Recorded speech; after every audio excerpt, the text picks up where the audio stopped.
আতঙ্ক সৃষ্টি হয়েছে এখানে প্রথম সকাল 7টা থেকে এবং সকাল 6টা পর্যন্ত বিভিন্ন লোক এখানে আনাগোনা করতেছে। বহিরাগত কিছু লোক এসে আমাদেরকে হাঙ্গামা করতেছে এবং মানে আমাদেরকে ভয়ভীতি দেখাচ্ছে এবং আমাদের বুথ থেকে যেই আমাদের একটা অফিস আছে, অফিস থেকে আমাদের যে তজিগুলো সেগুলো নিয়ে ফেলেছে।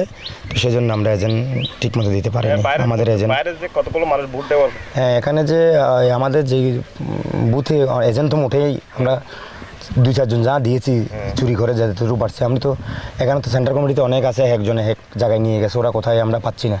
তো আমি এই মুহূর্তে আমি ভোট দিতে আসছি একটা। তো এখন দেখতেছি বহিরাগত আলুঘাটের কিছু বা বহিরাগত কিছু মানুষ আমি চিনতেছি না, কিন্তু আমার একটা ভোট দিচ্ছে কেন্দ্রে, কিন্তু আমি তো সেলেক্ট করতে পারতেছি না। কিন্তু আমি তো এজেন্ট নয়, আমি বাইরে, সেজন্য আমি সেলেক্ট করতে পারতেছি না। আশঙ্কা বলতে পুরো তো বের হতে পারছে না আমরা। আশঙ্কা এইটাই, আমাদেরকে বিভিন্নভাবে আমাদেরকে ভয়ভীতি দেখাচ্ছে।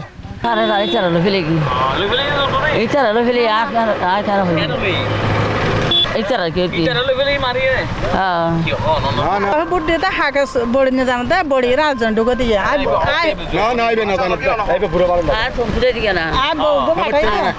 খেলা বেসতে পারছি ইন্দি খেলা হচ্ছে মুখ বড় দিয়ে আর চেয়ারলো চেয়ারা পদ্ধতি দিয়ে আর মরতুন খুশি গিয়ে যারা মর হয় তারা পদ্ধতি মেলে ওই পদ্ধতি হার দিয়ে হইনি কিন্তু আর পদ্ধতি চেয়ারও লই এটা শান্তি চলার আরাম চলার এটা কি না না আর এটা কোনো মারামারি না হয়। প্রথম ভোট একটু তো এক্সাইটমেন্ট লাগতেছে, আলহামদুলিল্লাহ ভালোই লাগতেছে, সুষ্ঠুভাবে হচ্ছে এখন দিচ্ছে। এখন তো প্রত্যাশা তো করে আসি, এখন সব কিছু তো ওনার হাতে, ওনারা আমরা একজন সুষ্ঠু প্রার্থীকে তো আমরা ভোটটা দিব। এখন দেখি না উনি কতটুকু করতে পারে আমাদের জন্য, আমরা তো প্রত্যাশা নিয়ে আসি। পরিস্থিতি মাত্র 1 ঘন্টা গেল। আচ্ছা, 2-3টা কেন্দ্র থেকে একটু অপ্রীতিকর সংবাদ আমাদের কাছে আসছে। আমরা প্রশাসনকে ইনফর্ম করছি, তো ওনারা বলছেন যে যাচ্ছেন, কিন্তু কথা হচ্ছে যে যদি পথে ঘাটে রাস্তায় যদি ব্যারিকেড সৃষ্টি করে লোক দিয়া, এটাও তো প্রশাসনের দায়িত্ব। কিন্তু প্রশাসন কিছু কিছু ক্ষেত্রে দেখতেছি যে এটারে অ্যাভয়েড করতেছে। তো আমরা রাস্তাঘাটে যেগুলো আমরা কি করব এই ধরনের।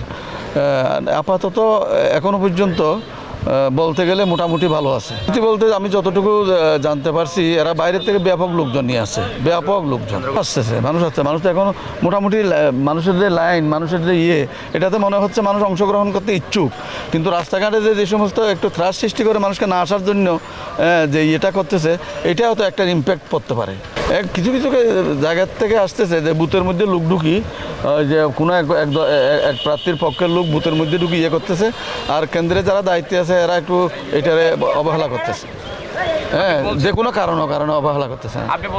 এই ধরনের একটা বাইরের আপনাদের মসুদিয়া কেন্দ্রে যেটা করছে, ফদুয়াতে যেটা করতেছে, মানে 2-1টা জায়গায় এটা বাইরের, মানে সাতকানিয়ার এবং বিভিন্ন জায়গাতে ব্যাপক লোক আছে, 500-700-800 লোক নাকি 4টা পয়েন্টে 4-5টা পয়েন্টে। খবর পাচ্ছি না, তবে ভোরে একটা খবর পেলাম, মসজিদের পাড়া আমাদের একটা নির্বাচনী ক্যাম্প ছিল। ওই ক্যাম্পটা আমাদের প্রতিদ্বন্দ্বী প্রার্থীর সন্ত্রাসী সমর্থকরা আগুন দিয়ে ওই মার্কেটে যা দোকান ছিল সবগুলো পুড়ে গেছে, এই খবরটা আমরা পেয়েছি। এটা ছাড়া এখনও পর্যন্ত আর কোনো এরকম বিশৃঙ্খল কোনো পরিবেশ দীর্ঘ 15-16 দিন যাবৎ প্রচারণা শুরু হওয়ার পর থেকে আমরা ভোটারের বাড়ি বাড়ি গিয়েছি, আমাদের কর্মীরা বারে বাড়ি গিয়েছে, আমরা প্রচারণা করেছি যে যাতে সবাই এসে ভোটটা দেয়। তো আশা করি এখনও দেখা যাচ্ছে মোটামুটি ভালো উপস্থিতি আছে। হয়তো বেলা বাড়ার সাথে সাথে আরও আসবে। অনেকে মনে করেন যে নির্বাচনের যে আমেজটা শুরু হচ্ছে আর কি, এখন যেহেতু এখন সুশৃঙ্খল পরিবেশে ভোট হচ্ছে, আশা করি সবাই আসবে। গোড়া প্রতীকের পক্ষ থেকে কেউ এজেন্ট তালিকা নিয়ে আসেনি আমার কাছে। আচ্ছা, যার কারণে হয়তো বা ওরা অনুপস্থিত। আমি বলতে পারবো না, আমি ভোট কেন্দ্রের পরিবেশ সুন্দর দেখতে পাচ্ছি। কালকে থেকেই সুন্দর, সুষ্ঠু এবং স্বাভাবিক অবস্থা বিরাজ করছে ভোট কেন্দ্রে। আলহামদুলিল্লাহ ভালো লাগে, খুশি লাগে ভোট দিতে এসে 8টা বাজে এসে ভালো লাগছে। পরিবেশটা কেমন দেখতে? খুব ভালো লাগছে, খুব সুন্দর। না না, কোনো সমস্যা হয়নি। ভোট দিতে পারতেছেন? বাদে সুন্দর করে দিয়ে 3 দিয়ে বাদে কোনো আমি সম্ভাবনা দেখতেছি না, মানে আমাদের সুস্থ আছে এভাবে দেখতেছে। অবশ্যই আমরা তো ভোটারদেরকে যাচাই বাছাই করতেছি, আমাদের দায়িত্ব আমরা সঠিকভাবে পালন করতেছি।